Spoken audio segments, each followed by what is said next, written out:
প্রবাসী থেকে যারা কনটেন্ট তৈরি করেন, মানে ইউটিউবে কনটেন্ট তৈরি করেন, মূলত রাজনৈতিক বিষয়াদি। কখনো, কখনো দেশীয়, কখনো, কখনো আন্তর্জাতিক। তো যারা দীর্ঘদিন ধরে এই কাজগুলো করছেন সুনামের সঙ্গে, সুখ্যাতির সঙ্গে এবং যাদের মোটামুটি একটা ওয়েট অ্যান্ড ব্যালেন্স রয়েছে। কোনো অবস্থাতেই তারা অসম্মানিত নন এবং কোনো অবস্থাতেই তারা তাদের যে মান, সেই মানের বাইরে গিয়ে তারা এখনো অবধি কোনো আজেবাজে শব্দ, কথা, তথ্য বিকৃতি ইত্যাদি যারা করেননি দেশের বাইরে যারা রয়েছেন, তাদের মধ্যে সাংবাদিক শাহেদ আলম আমি মনে করি খুবই গুরুত্বপূর্ণ একজন ব্যক্তি। এই ভদ্রলোকের সঙ্গে আমার সরাসরি কখনো কথা হয়নি, পরিচয় হয়নি। উনিও আমাকে যেভাবে জানেন, আমি তাকে সেভাবে জানি। সংবাদপত্রের একজন মানুষ, এখন প্রবাসে আছেন এবং তার বক্তব্য দ্বারাই আমি বুঝতে পারি যে তিনি একসময় ঢাকা বিশ্ববিদ্যালয়ের সাংবাদিকতা বিভাগের ছাত্র ছিলেন। দেশের প্রথম সারির পত্রিকাগুলোতে চাকরি করেছেন। তারপর তিনি প্রবাসে আছেন। তার শিক্ষা, তার উচ্চারণ, তার বাচনভঙ্গি সবকিছুর মধ্যেই তার একটা নিজস্ব বৈশিষ্ট্য রয়েছে। এই ভদ্রলোক আওয়ামী লীগ জমানাতে আওয়ামী লীগের বিরুদ্ধে যে সকল প্রচার করতেন দেশের বাইরে এবং সে সকল প্রচারের ফলে কি হতো, আওয়ামী লীগের জন্য যে একটা দায় তৈরি হতো, এই দায়গুলো মূলত এড়ানো আওয়ামী লীগের পক্ষে সম্ভব হয়নি। এখন অনেকেই নতুন এসছেন যাদের ইউটিউবিংয়ের বা কন্টেন্ট তৈরির ক্ষেত্রে জনপ্রিয়তার বয়স ২ বছর ২.৫ বছরের বেশি নয়। কিন্তু শাহেদ আলম বা ওনার মতো যারা আছেন, যারা একেবারে প্রথম থেকে প্রাণান্ত চেষ্টা করছেন শেখ হাসিনার বিরুদ্ধে একটা ন্যারেটিভ তৈরি করার জন্য এবং তারা সফল হয়েছেন এবং তারা যে বিষয়গুলো ধরুন আজ থেকে ৫ বছর ৬ বছর আগে যে কথাগুলো বলেছেন, সেগুলো দেখা গেল যে জনপ্রিয় হয়ে যাওয়া অনেক ইউটিউবার রয়েছেন, কন্টেন্ট ক্রিয়েটর রয়েছেন, তারা সেই বিষয়গুলো আবার সেটা প্রচার করছেন এবং ওটাকে আরও ম্যাটেরিয়ালাইজ করে দিয়েছেন। কিন্তু সূত্রটা শুরু হয়েছিল সেই ইউটিউব যে জার্নালিজম, সেই জার্নালিজম যারা এই শাহেদ আলমদের মতো দেশের বাইরে বসে শুরু করেছিলেন, তারাই এখানে পথিকৃত। তো যখন এই আওয়ামী লীগ সরকারের পতন হলো, নতুন ইউনূস সরকার আসলেন, এনসিপি গঠিত হলো, সমন্বয়ক নামক যে একটি সংগঠন রয়েছে, আমরা সেই বিষয়গুলোর সঙ্গে পরিচিত হলাম। তখন অন্য সব ইউটিউব কন্টেন্ট ক্রিয়েটরের মতো জনাব শাহেদ আলম তিনিও বাংলাদেশে এলেন, ব্যাপকভাবে নন্দিত হলেন। সরকারের অনেক কর্তা ব্যক্তির সঙ্গে তাদের ব্যক্তিগত সখ্যতা, বন্ধুত্ব এটা দীর্ঘদিন ধরে ছিল। তো সেক্ষেত্রে বর্তমানে এনসিপির একজন তাবেদার হয়ে যাওয়া, সরকারের একজন তাবেদার হওয়া, প্রেস বিভাগে অন্যান্য যারা বড় বড় পদে নিয়োগ লাভ করেছেন, যেমন বিবিসির আকবর সাহেব করেছেন, গোলাম মুর্তজা সাহেব ডেইলি স্টারে চাকরি করতেন, তিনি এখন সিনিয়র সচিবের পদমর্যাদায়, দুজনই লন্ডনে আছেন আকবর সাহেব, আর গোলাম মুর্তজা আছেন আমেরিকাতে। তো এরকম একটা পদ পদবি আসলে বাগিয়ে নেওয়া কোনো অবস্থাতেই মিস্টার শাহেদ আলমের জন্য খুব কঠিন ছিল না। এর কারণ হলো ইউটিউবে তার যে কন্টেন্ট পার্টনার, দীর্ঘদিনের কন্টেন্ট পার্টনার মিস্টার মনির হায়দার। তো যেখানে মনির হায়দার প্রিন্সিপাল পারসন, এখানে শাহেদ আলম, আর তাকে সাহায্যকারী হিসেবে কন্টেন্ট ক্রিয়েট করেছে মনির হায়দার।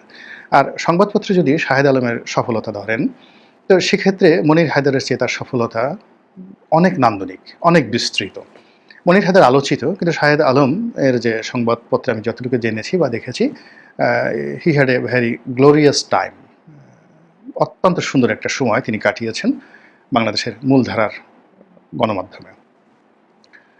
তো সেখানে মনির হায়দার যদি সিনিয়র সচিবের পদমর্যাদায় বিশেষ সহকারী হতে পারেন ডক্টর মোহাম্মদ ইউনূসের, তো সেক্ষেত্রে শাহেদ আলম তো অবশ্যই হতে পারতেন। তিনি প্রেস সচিব হতে পারতেন বা প্রেস সচিব না হয়ে অন্য যে কোনো একটা গুরুত্বপূর্ণ পদে যেতে পারতেন। কিন্তু সেই জায়গাতে সম্ভবত তার ওইরকম কোনো চেষ্টা ছিল না, আগ্রহ ছিল না। এনিওয়ে, কিন্তু তিনি যে কাজটি আওয়ামী লীগের বিরুদ্ধে করেছেন, সেই কাজটি আরও ম্যাটিকুলাসলি এই সময়টিতে তিনি করে যাচ্ছেন। তিনি সরাসরি ইউনূস সরকারের এভাবে সমালোচনা মাঝে মধ্যে খুব অল্প করছেন, কিন্তু যতটুকু করছেন ওটা প্রথম আলোর মতো একদম পাঞ্চিং।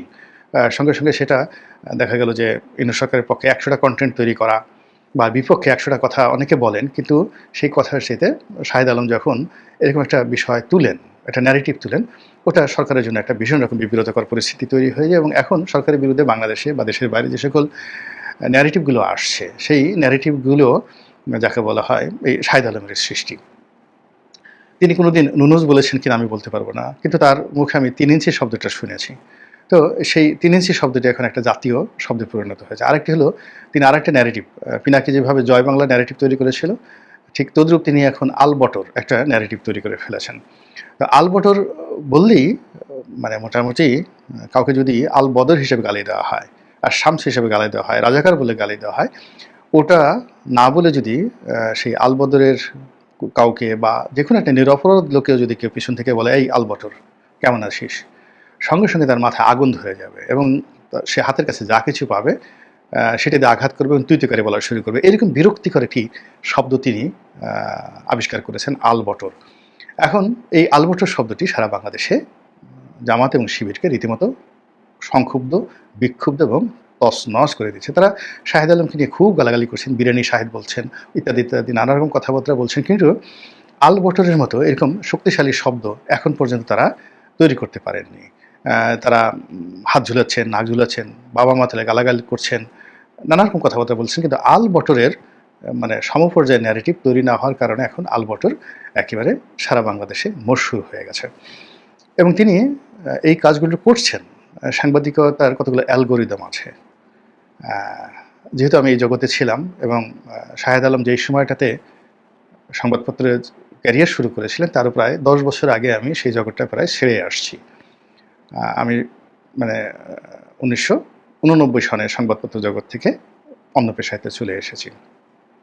এর মধ্যে অনেক পরিবর্তন হয়েছে সংবাদপত্রের। আমাদের সময় আমরা যেভাবে টরের টক্কা মানে ইলেকট্রনিক টাইপরাইটার বা কম্পিউটার মানে সংবাদপত্র জগতে তখনও ওইভাবে চালু হয়নি। হাতে গোনা দু একটা পত্রিকা তখন সেই 89 সনে তারা এইভাবে শুরু করেছিল। মানে স্টাফদের কম্পিউটার, শুধুমাত্র কম্পিউটার যেটা ছিল কম্পোজ করার জন্য, তাও সেখানে ওই বিজয় কিবোর্ড, তন্নি কিবোর্ড, অ্যাপেলের সেই যে সফটওয়্যার যেটা রয়েছে, তো ওটা দিয়ে কাজকর্ম হতো। হ্যাঁ, কাজকর্ম হতো এবং যারা শুধুমাত্র টাইপ করতো তারা, কিন্তু যারা রিপোর্টিং করতেন এদের পুরোটাই তাদের হাতে লিখে কাজ করতে হতো এবং আমাদের যে এডিটিং থেকে শুরু করে যা কিছু আছে এখানে হাতে লিখে পুরো কাজটা হতো। আর অফিসে যে টেলেক্স ছিল সেই টেলেক্সে ইউএনবি থেকে, রয়টার থেকে, তারপরে শেষে এএপি থেকে, বাসস থেকে আমরা নিয়মিত সাবস্ক্রিপশন পেতাম।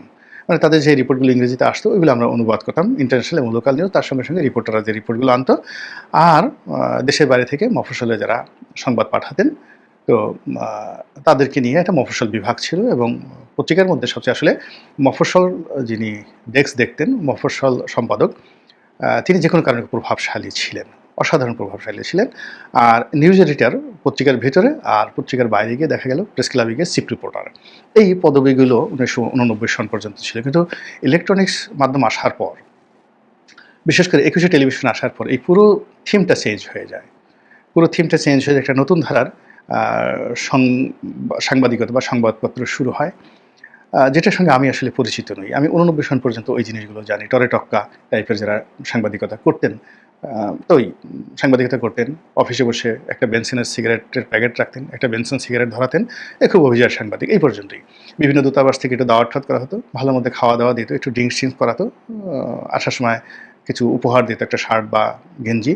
এতেই সংবাদপত্রের যারা শীর্ষ কর্তা তারা খুব আহ্লাদিত হতেন, সম্মানিত বোধ করতেন। কিন্তু আজকের মতো 200 কোটি 300 কোটি টাকার মালিক কোনো সাংবাদিক হবেন, এটা ঠিক ওই সময়টাতে এই ধরনের চিন্তা মানুষের মাথায় আসতো না, কল্পনাই করা যেত না 86, 89 বা 80-র দশকে। এনিওয়ে, তো শাহেদ আলম যে জিনিসটা করেছেন, তিনি আধুনিক সাংবাদিকতাটা দেখেছেন, সাংবাদিকতার বিষয়ে পড়াশোনা করেছেন এবং এখানে সাংবাদিকতার যে আধুনিক অ্যালগোরিদম রয়েছে, সেই অ্যালগোরিদম যেটা আমি পরবর্তীতে পড়েছি, কিন্তু আমি যখন সংবাদপত্রে ছিলাম ওটা আমার পড়ার সুযোগ হয়নি। সেই অ্যালগোরিদম অনুযায়ী দীর্ঘ মেয়াদে, মানে অ্যাটলিস্ট 5 বছর সামনে রেখে তিনি সেই কাজগুলো করছেন। অর্থাৎ এক একটা ন্যারেটিভ, এক একটা বিষয় তিনি ঢুকিয়ে দিচ্ছেন, তার মুখ দিয়ে ঢুকিয়ে দিচ্ছেন, সেটা হয়তো 10 মুখে ছড়িয়ে পড়ছে। মূলধারার সংবাদপত্রে কখনো কখনো সেটা নিচ্ছে, তার কোনো বন্ধু নিচ্ছে, তার কোনো অনুজ নিচ্ছে, সিনিয়র নিচ্ছে। এইভাবে জামাত এবং শিবিরের বিরুদ্ধে তিনি যে ন্যারেটিভগুলো তৈরি করে যাচ্ছেন এবং সেই কাজগুলো তার প্রতিটা কন্টেন্টে তিনি করে যাচ্ছেন। এখন তার একটা কন্টেন্টে হয়তো 50,000 ভিউ হচ্ছে, কিন্তু এই 50,000 ভিউকে আপনি বলতে পারবেন একদম মাখন ভিউ। মানে এখানে ঘোল নেই, দুধের স্বর নেই বা অন্য কোনো কিছু নেই, একেবারে ডাইরেক্ট মাখন। কিন্তু দেখা গেল যে অন্য একজন কন্টেন্ট ক্রিয়েটার, তিনি হয়তো একটা কন্টেন্ট তৈরি করেছেন, সেখানে 1 মিলিয়ন হয়ে গেছে, 2 মিলিয়ন হয়ে গেছে, 5 মিলিয়ন হয়ে গেছে, কিন্তু এগুলো সবই যারা দর্শক, এদের একটা বিরাট অংশ চিন্তা করে না, তারা সবসময় শুধু ঠিক ঠিক বলে এবং ওই যখন দেখে তখন বাহাবা দেয় আর এরপরে ভুলে যায়। কিন্তু শাহেদ আলমের যে কন্টেন্টগুলো যারা দেখে, তারা ওর কথাগুলো শুনে, ওনার কথাগুলো শুনে, সরি আমি মানে আমাদের আসলে বাঙালি জাতি হিসেবে আমরা একটা অসভ্য জাতি। আমরা কাউকে সম্মান করতে পারি না। বয়সে ছোট হলেই তুই-তুকারি, ও এই সমস্ত কথাবার্তা বলার চেষ্টা করি। কিন্তু নিজের সন্তানও যখন বড় হয়ে যায় তাকে সম্মান করতে হয়। শাহেদ আলম নিঃসন্দেহে আমি মনে করি সম্মান পাওয়ার জন্য একজন ব্যক্তি। তো এইজন্য ও শব্দটি এই বাঙালির চরিত্রে কেন বলে ফেলছি। আবার উনি যেটা বললাম সেটা হলো আমার জ্ঞানের কারণে মনে করছি যে he should be respected as like in that way. এখন সে যে ন্যারেটিভগুলো তৈরি করছে জামাত এবং শিবিরের বিরুদ্ধে, এখন এই ন্যারেটিভগুলোর বিরুদ্ধে জামাত শিবির সংক্ষুব্ধ হচ্ছে, বিক্ষুব্ধ হচ্ছে তাদের যারা পোষা লোকজন রয়েছেন, যাদেরকে নিয়মিত তারা মাসোহারা দেন দেশের বাইরেও। যেভাবে আওয়ামী লীগ একটা বিরাট সাইবার বাহিনী তৈরি করেছিল এবং যাদেরকে নিয়মিত কত ৮,০০০ না ১০,০০০ টাকা করে প্রতি মাসে মাসোহারা দেওয়া হতো, আমরা শুনেছি, সত্য মিথ্যা জানি না। তো এরা এই কাজই করতো। আওয়ামী লীগের বিরুদ্ধে কোনো কথা কেউ বললে ফেসবুকে হোক, টুইটারে হোক, ইউটিউবে হোক, ওখানে দল বেঁধে গিয়ে তারা আক্রমণ চালাতো, গালাগাল করতো। কিন্তু এতে যে আওয়ামী লীগের ২ পয়সার উপকার হয়নি, বরং আওয়ামী লীগের বিরুদ্ধে যে সকল ন্যারেটিভ ২০০৯ থেকে একেবারে তাদের পতনের দিন পর্যন্ত যারাই বিভিন্ন সময় করেছে, এগুলো যে তাদের মাথার উপরে হাতুড়ি হয়ে, পেরেক হয়ে কীভাবে যে তাদের মাথাকে ছিদ্র করে দিয়েছে, হৃদয়কে ছিদ্র করে দিয়েছে, শরীরকে ছিদ্র করে দিয়েছে, সেটা আওয়ামী লীগ কখনো বুঝতে পারেনি। তো এখন একই অবস্থা জামাতের লোক, বিএনপি এখন ওইভাবে শুরু করতে পারেনি, কিন্তু জামাতের একটা cyber force just like Awami লীগের মতো আছে, যারা যখনই জামাত বিরোধী কোনো কন্টেন্ট দেখে অমনি সেখানে ঝাঁপিয়ে পড়ে, মেরে ফেলবো, খেয়ে ফেলবো, ধরে আনবো, পাড়িয়ে মেরে ফেলবো, জিব্বা টেনে ছিঁড়ে ফেলবো, ডান হাত দিয়ে জিব্বা ধরা লাগবে না, তোকে মারার জন্য আমি বাম হাত দিয়ে তোর জিব্বাটা টেনে ধরবো, আর ডান হাত দিয়ে তোর গলা টিপে ধরবো, তোর গলার উপরে আমি পাড়া দেবো, ইত্যাদি ইত্যাদি নানা রকম হুমকি ধামকি। আর যখন মানে যাকে বলা হয় তারা অশ্লীল এবং অশ্রাব্য শব্দ উচ্চারণ করা শুরু করে, গালাগাল শুরু করে দেয়, মনে হচ্ছে যে তাদের ঠোঁটের উপরে সেই গান্ধা পোকা দুর্গন্ধ যেগুলো ছড়ায়, তাদের চোখের উপরে সেই ক্রিয়াগুলো, পোকাগুলো, ওই যে একেবারে কিলবিল কিলবিল করে গোবরের পোকা, গোবরে যেগুলো হয়, এই পোকাগুলো যেন তাদের চোখে মুখে ঠোঁটে সারা শরীরে কিলবিল করছে। ওরকম যখন যাকে বলা হয় সারা শরীরে এরকম ক্রিয়া কিলবিল করে, তখন যেভাবে একজন মানুষ রিরি করে ওঠে তার সারা শরীর। তো ওদের যে কথাবার্তা আছে বা ওদের যে অঙ্গভঙ্গি আছে, এগুলো দেখলে মনে হয় ওদের সারা শরীরে এই জিনিসগুলো ছড়িয়ে দেওয়া হয়েছে এবং ওইগুলোর যন্ত্রণায়, দুর্গন্ধে, ওইগুলোর কামড়ে তাদের সারা শরীর কিলবিল কিলবিল করছে, অস্থিরতা তৈরি হয়েছে। তো এগুলো দিয়ে আসলে কোনো ইতিবাচক ইন্টেলেকচুয়াল যে ন্যারেটিভ, সেই ন্যারেটিভ কখনই মোছা সম্ভব নয়।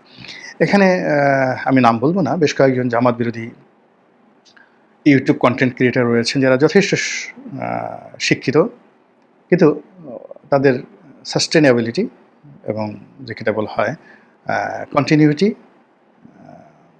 এটা নাই। তারা ধারাবাহিকতা রাখতে পারে না, ইংরেজিতে যেটিকে বলা হয় কনসিস্টেন্সি।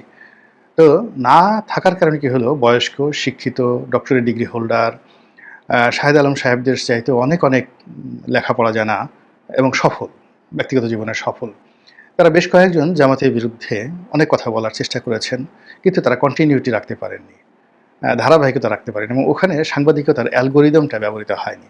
ফলে তাদের কোনো একটা কথা ন্যারেটিভ তৈরি হয়নি, কোনো একটি কথা জামাতকে বিক্ষুব্ধ করেনি, শিবিরকে বিক্ষুব্ধ করেনি, যেভাবে শাহেদ আলমের বক্তব্যগুলো জামাত শিবিরকে বিক্ষুব্ধ করে তুলেছে। এবং এটা এই মুহূর্তে শাহেদ আলম কেন করছেন, কী করছেন আমি জানি না, তবে তিনি যে টাকার জন্য করছেন না, তিনি যে বিএনপির পক্ষ হয়ে করছেন না বা ভারতের পক্ষ হয়ে করছেন না, এটা মোটামুটি বোঝা যায়, এটা মোটামুটি বোঝা যায়। তো তাই যদি হয়, আমার ভুলও হতে পারে, তাই যদি হয় তাহলে তো তিনি রীতিমতো একটা যে জিহাদ শুরু করেছেন, যুদ্ধ শুরু করেছেন নিজের সঙ্গে, জামাতের সঙ্গে, পুরো রাজনৈতিক সিস্টেমের বিরুদ্ধে তিনি যে লড়াইটা শুরু করেছেন, সেই লড়াইটি কীভাবে কোন পরিণতির দিকে এগিয়ে যায় সেটি এখন দেখার বিষয়। মহান আল্লাহ আমাদের সবাইকে হেদায়েত দান করুন এবং হেফাজত করুন। আসসালামু আলাইকুম ওয়া রাহমাতুল্লাহি ওয়া বারাকাতুহু।